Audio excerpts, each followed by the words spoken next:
Begin the current Daf Mesech the Succah Daf Chavav. We begin the second line down at the top of the Yomim. We continue on the theme of the previous Daf regarding the mitzvah, but Oisim mitzvah, Patim and mitzvah. Should correspond to Kazik and Cheskel to end the Daf Chaim. Pretty much doing this today's Daf is close to Tini Ben Yehudis. Our Daf continues regarding more examples of Oisim mitzvah, Patim and mitzvah. When is distress a reason to be exempt from the mitzvah Sukkah? Eating a snack and taking a nap outside the Sukkah.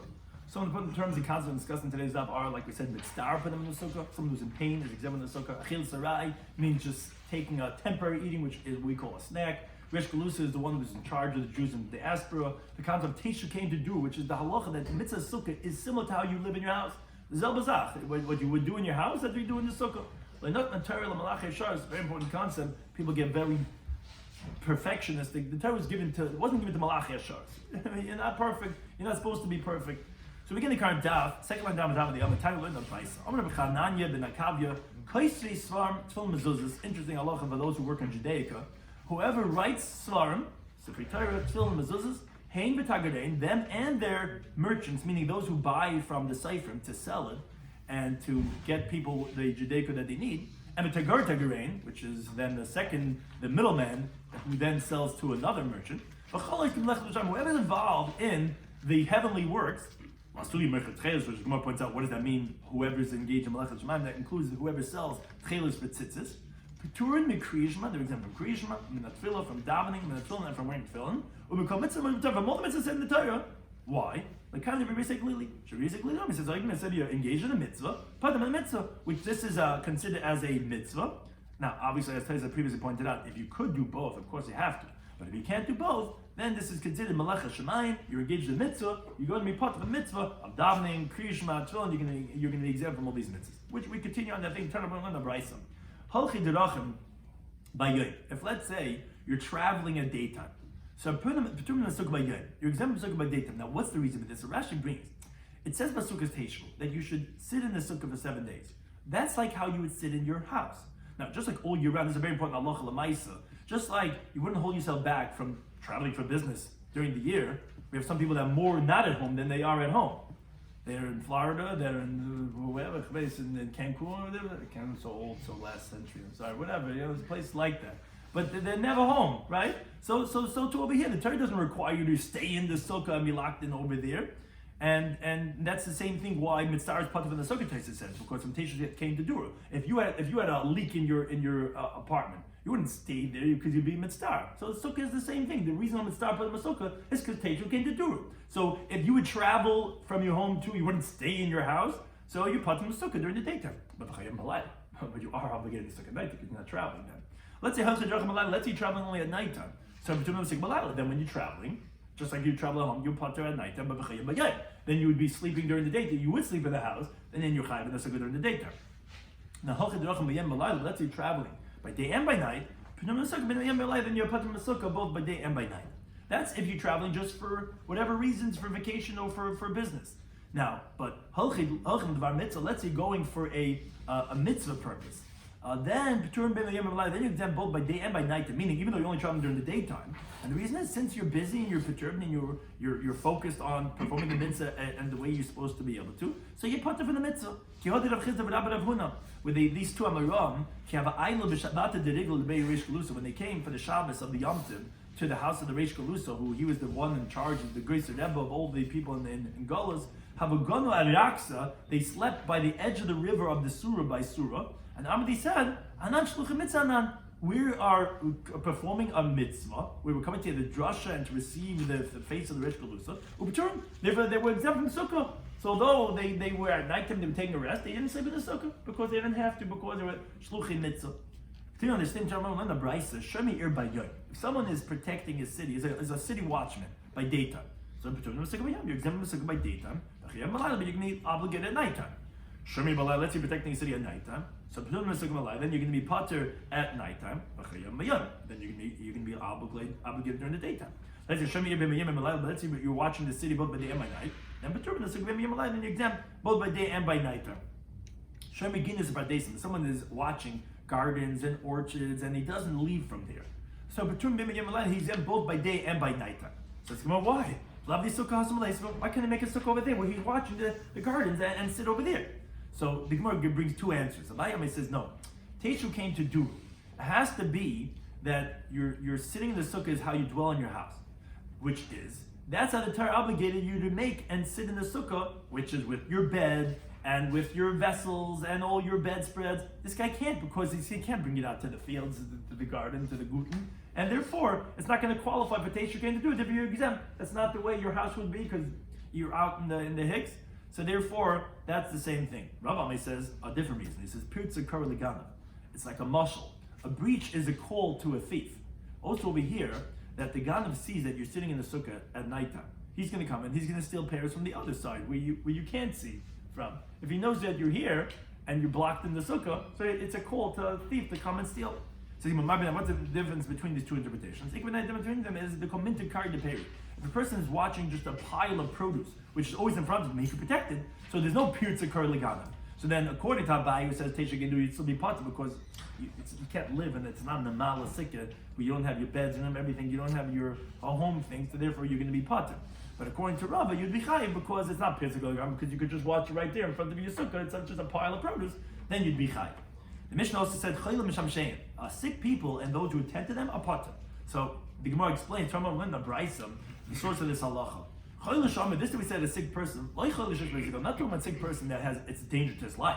Even a sick person who doesn't have danger to his life, even if he's just his eyes are hurting him, which Taisa points out. Yeah, of course, if it was a danger to the eye, that would be considered sikkah nafash. We're talking about just his eyes hurting him, it's just bothering him. Even if he just had a headache, he has like a migraine. Even so, the person is going to be exempt, and his attendants are going to be exempt. Where Amr Shem says, one time my eye was bothering me in Caesarea. Rabbi Yissi the great one, the sage, who is the sharpest in his generation, referring to Rabbi Yissi and Chalafta, he permitted Lishan Anim, that I and my attendants can sleep out of the sukkah. Again, these old mitzvah, which is the person's exempt from the sukkah. But Gemara brings a story that Rav, he permitted Rav Achabar Lamigna be killed to the sukkah. He permitted him to sleep in a canopy in the sukkah. So although it had a roof and it was 10 tefachim high, which like Rashi says, like it's like as if you're outside the sukkah, like when you put the shlach on, he permitted him to sleep in the canopy in the sukkah, mishum baki, because of mosquitoes. So although really, it's like he was out of the sukkah, but he let him because he's mitzvah and everybody's going to be potter. Another story, Rabbi Shloimy Schwartzberg, he permitted him lemigna barmim talalta, sleep out of the sukkah, shum sircha, because the smell, the gargishta, which was this white earth that he smeared on the ground of the sukkah, and it smelled, it bothered him. So therefore, he says, yeah, you can sleep out of the sukkah.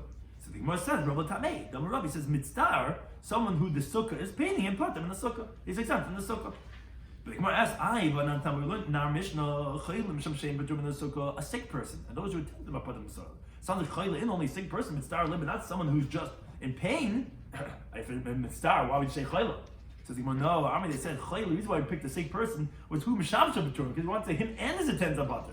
Mitzvah, someone's in pain. Who put his exempt? Misham shablai. His attendant, the einikal who attends to Zaidi, has to stay in the sikkah. Chayla, the Zaidi is not feeling well, so then the einikal could come into the sukkah, out of the sukkah also. But a mitzvah, although that's a bigger chiddush, the mission didn't say, because we want to say even the misham shav. That's what we said only by a chayla, but by someone who's mitzvah, yeah, he's potter. But the attendants are still going to be chayav. Those few stories are only talking about sleeping. Which is, they didn't say that they allowed me to eat out of it. So all those few stories. So is there a difference?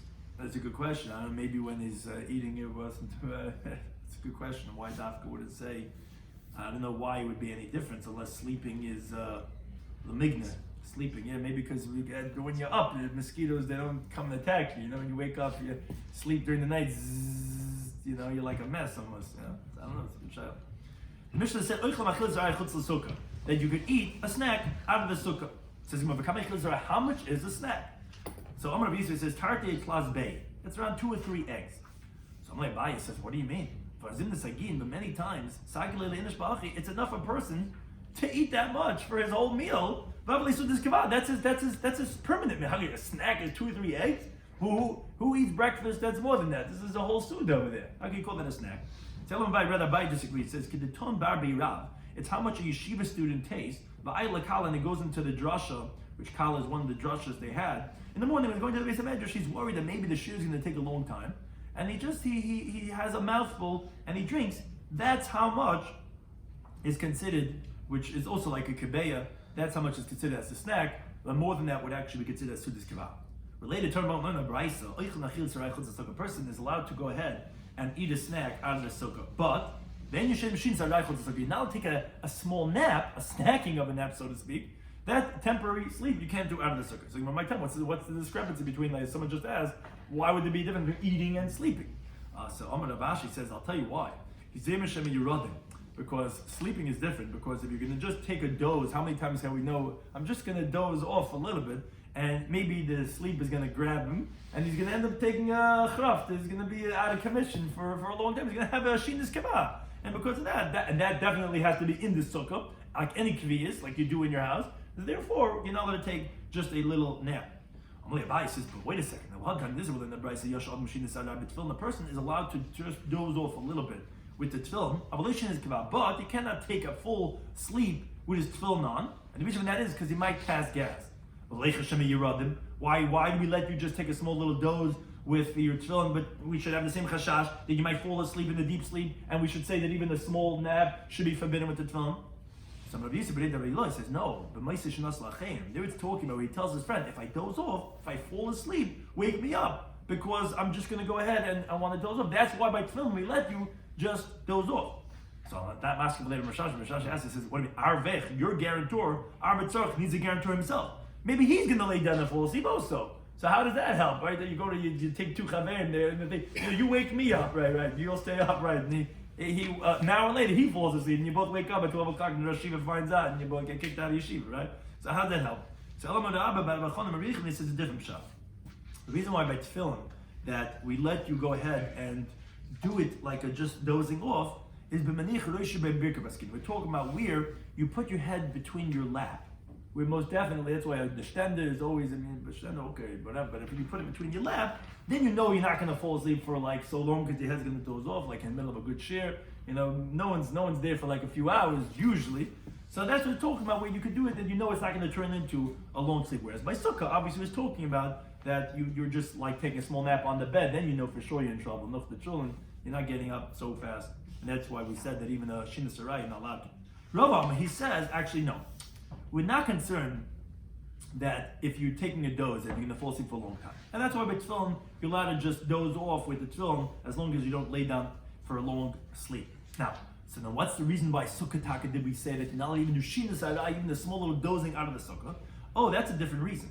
That's because in Keva Leshina, there's no set time for sleeping, meaning regarding the laws of Sukkah, there's no difference between Keva and Arai, because a person doesn't set aside himself for sleeping, because sometimes it's enough just to doze off a little bit. They say power naps are the most powerful thing, and that's enough. So therefore that is considered his shina, his sleeping. In other words, by tefillin, the reason why you're not allowed to sleep is because you might pass gas, not because you're not allowed to do shina. So when you're just dozing off a little bit, we're not concerned that you're going to pass gas. But shina itself, sleep is even just a little bit, is considered as shina, because what does sleep do? Sleep regenerates you. A power nap, just a 5-minute power nap, could give you back the energy that you need. So that's considered sleeping. And just like a chila, which is considered a chila, you can't do out of the sukkah, shina, even just a little bit, is considered already shina. But by tefillin, it's not because you're not allowed to do shina, you can do shina, just you can't pass gas. A little bit is not concerned about passing gas. Now continuing on this halacha regarding sleeping with tefillin, we actually have 3 different braysos that say 3 different things. Tanachadulin, in one brayso, Yashin Adam at tefillin shin zarai. A person could sleep just a small nap with tefillin, but he can't go ahead and take a huge sleep. Another brayso says no, bein keva, bein arai, that a person could actually wear tefillin both by a nap and by sleeping. And the third brayso says that no, loy keva loy arai, he can't take a sleep, and neither can he even take a doze. How do we resolve all 3 braysos? So we must say like that, loy kash, not difficult. This third brayso that said you're not allowed to do not keva, not arai, is the knuckle of yadim. Someone he's holding in his hand. You're not even doze off, because doze off just for a moment, that pen that you're holding, whatever, falls right away, and the tefillin might fall on the floor. So that's what we say when you have tefillin on your hands. This we said in the first brayso that only a doze is permitted, but a shinas kevaz aser is the manchibedeshe, where it's on his head, which we said, he might pass gas, that which is going to be about long sleep. The second brayso was the parasudra ilave. This that we said that you could sleep, even arai and even keva, was you're not even wearing it. It's not in your head nor on your hand. It's right near your head. And the reason why it's permitted is because, like we said, because you're allowed to have your tefillin next to you, and there's not a concern about that. If you're going to pass gas, it's not considered a disgrace for the tefillin. Now it says Kamashin Sarai, how much is considered a small dozing? So Rabbi Cheskel says Kedehilach Mea Am, it's the amount of walking 100 Am. Tanya Hachazim in the Brisa, which quotes other halachas and then also says the same idea. It says Hayoshin b'tefillin v'roy keri. If someone is sleeping with tefillin and he sees a seminal emission, which then he has to remove the tefillin from his head when he has keri. So what does he do? Is he grabs a hold of the tefillin from the tefillin strap as a continuing base, but he does not hold on to the tefillin themselves, the box of the tefillin itself, because it's disgraceful because you have a tumah of keri. That's the Rabbi Yaakov. They say another halacha again, which is this halacha that we're saying, that we're supporting. Yashin adam b'tefillin shouldn't say, a person could sleep with a tefillin when he's dozing. Avalishon l'krab, but not a regular sleep. How much is dozing? It's a matter of walking 100 hours. Another halacha, Rabbi says, once we're talking about sleeping, it's forbidden for a person to sleep during the daytime. More than how much a horse sleeps. Which Rashi's reason is because of Bidal Torah, because you have to learn.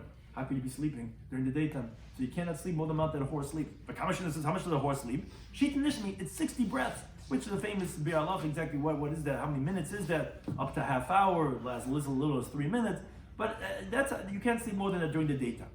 And Omabai actually points out that Shenasi Demar, the sleeping of the master, meaning referring to Rabbi Nachmani, was he learned from Rav how much he slept during the daytime. That's how much Rav slept. And Rav had learned Kedirabbi, he did like Rabbi, because he learned by Rabbeinu HaKadosh, by Rabbi Yehuda Nasi, who he grew up by. And the Rabbi Kedirabbi, Rabbi Yehuda Nasi, he had a tradition from his fathers that was the sleep of David Melech Yisrael, and David's sleep was Kedesusia, was like that of a horse. The Susia, and the horse was 60 breaths. That's how much that they all slept, and that's how much we said is the limit how much you can sleep during the daytime. Now, Abai have an ayam, how with Abai, he slept during the daytime, the amount that it goes to take to walk from Pumadisa to Bekubi, which Rashi brings is 6 parsi, that's a lot, but currently Rabbi Yosef said on him, a pasuk Mishnah, it says, Anmasai Atzel Tishka, how long will the lazy one lay? Masai Taka Mishnah, when you're going to get up from your sleep? This is like what the Mashgiach, when he comes and he says, no, Anmasai Atzel Tishka. Well, how long is the lazy one going to lay in bed? There's what to do, there's Torah to be learned. Continue on this regarding sleeping with Shalom Termal when the Braisa. And Nechnes Lichim Bayoy. Someone's coming to sleep during the daytime, where his intention is only to sleep and he's not thinking about anything else. So Ratzachai, let's say he wants, so he could take off his tefillin. But Ratzachai, if he wants, he can leave on his tefillin because during the daytime it's not normal to have relations with one's wife, and neither is it normal to take a long sleep. It's just going to doze a little bit, so you can leave your tefillin on. But if it's at nighttime that he's going to lay down, so you got to take off your sleep, even if you're just going to doze for a moment, because you might change your mind. You might end up sleeping where you're still wearing your shoes and your suit and your tie. You're wearing that whole thing and you're sleeping for a long time. Sometimes at nighttime the thoughts get a little bit hazy and you might change your mind. And most definitely you cannot leave on the tefillin. That's the Reb Nassim. He says it depends. Hayaladin, the bachrim, the young men, they always have to take off the tefillin, even during the daytime. They can't leave it on. Because they're accustomed with tumah, which the Gemara at first assumes that means to say they might see keri, where they're very virile, and this is something that possesses them, where they're very much engaged in shiur. So they might have tumah. So even if you're going to lay down just for a few moments, you got to take off the tefillin. Says Gemara, that's your BC holds bal keri also made tefillin, that someone who has a seminal mission is forbidden to put on tefillin. And what the Gemara means to ask, as Rashi points out, that would mean we'd have to do like Rabbi Yossi, because Allah is like him in most places. The Gemara says in Gittin Daf Samazayim, he usually has a good reason for why he says things. That would sound like from what he's saying that you would have to go ahead and take off the tefillin. Mabai says no. You're talking about Biladim and Nishasein Imomaskim. You're talking about the young man. He just got married. He's Rabbi Shloimy, and his wife is with him. He comes home bein Azdarim, and he's wearing his tefillin. I hope not because he put it on. But Shaniavoil the Hergol Davar, because he might come to accustom himself where he might have relations. And that's for sure forbidden to disgrace the tefillin, to treat it in the kalas roish by having relations. So it's not because of tumas keri. It doesn't support that halacha of Rabbi Yossi that all keri is not allowed to. No, if a person has keri, he's allowed to do all types of mitzvahs. It just means to say if he's going to take a nap, his wife is going to take a nap with him, and that would be forbidden because that would be disgraceful to have the tefillin at that time. Now, someone forgot, and he had marital relations wearing his tefillin. So he doesn't grab a hold of the tefillin labor too, and not with the straps. Unlike we said before, when he has keri, he should take it by the straps. Here, you shouldn't grab it by the straps. It's not with the tefillin. First, he has to wash his hands and then take them because the hands are very busy. Maybe touched in a so to speak, unclean place. And because of that, he has to first wash the Nekulas Yadayim, and then he should take off his tefillin. See the halach of next Mishnah, continuing on this that we said in the previous Mishnah regarding Achilas Arai, regarding snacking that's permitted out of the sukkah. So Ma'aseh V'Vilo Rabbi Yochanan Zakkai, there was a story they brought Rabbi Yochanan Zakkai litim as a tashel to taste some food. Ulim Glil, they brought him Shnei Kisavos, 2 dates with Lishamayim and a pitcher of water. But they said, "Hell in the sukkah, bring us around the sukkah, bring in the sukkah." Ukashnaz Reb Tzadik, when they brought for Reb Tzadik eichel food that was pachas megabeya, less than that of an egg size, so he didn't even wash his hands. Rather, not with the mappa, he took it with wrapping his hands in a towel for cleanliness. Taisa disagrees. Taisa says because he was a kohen, but that's because he holds that less than a kabeya doesn't require the Netilas Yadayim.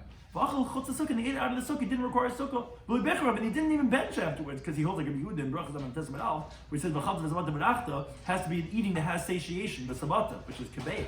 But he, of course, made a bracha. Rishon says Rashi, everything that you eat, if you're having benefit, you have to you can not have benefit in this world without a bracha. But the Gemara says, Ma'aseh Lister, what anachah? You bring a story to contradict what you said? What do you mean? That's not normal that you bring a halacha and then you bring a story that contradicts. And you open up the Mishnah saying that you're allowed to snack out of the sukkah, and then you bring a story that, when they brought them food to eat, they said bring it into the sukkah. So the Gemara says, no, the word's missing, but this is what it should say. If Bola Hachmal is coming to be stringent on himself, then Yen Machmeh can be stringent. And what's the chiddush? That less beyuara, that there's no arrogance that if you want to be machmeh. I said, this story also maybe like Rabbi Shloimy they brought Rabbi Shloimy to taste some food. Rabbi had 2 dates and a pitcher of water, as you can tell with Chavzayin Manal. Probably they said, "Help the sukkah, bring it to the sukkah." Now, however, when they gave to Tzaddik food less than the gebeya, not the b'mapa, he took it with a towel. He ate out of the sukkah. And he didn't make a bracha berachas mazon afterwards, because like we said, you don't really have to. It was just the other tanam who we said you could be machmeh. But the Gemara makes a dik. Sounds like kabeya by a sukkah. It's only because they brought him food less than the kabeya. But it sounds like if they bring him food the amount of an egg, then he would require a sukkah. So you want to limit up to Rabbi Yosef. That should refute Rabbi Yosef that he said before 2 or 3 eggs. And it even should reject Vabaya. Because Abaya said, what's considered a snack? He said how much a yeshiva student tastes on his way to the base medrash, which is that of a kabeya. Because a bay is something that can be eaten at one time in the throat. As the Gemara says in Yomei Peyam Manaf, it's the amount that fits in the throat at one time. And he said that's how much the Talmid Chacham takes when he's a mouthful at one time. So if you're saying that it's only less than an egg, something egg you'd be chayv that contradicts Abaya and Rabbi Yosef. So the Gemara, no, you're making the wrong diak. Dilma maybe pachas megabeya, you're right. Maybe it was less than an egg. The other halachas would have been different. That netila ubracha l'bayi. We're saying only when it's less than an egg, then you don't have to wash your hands, and you don't have to make a bracha of birchas hamazon. Hakabeya, but it was the size of an egg. By netila bracha, you would have to wash your hands, and you would have to make birchas hamazon. Regarding sukkah, maybe even if it's a kabeya, you wouldn't have to go ahead and sit in the sukkah. It would only be more than an egg, or even maybe more than 2 or 3 eggs, and it's only regarding the other halachas that we're saying is specifically less than a kabeya. Thank you for any time.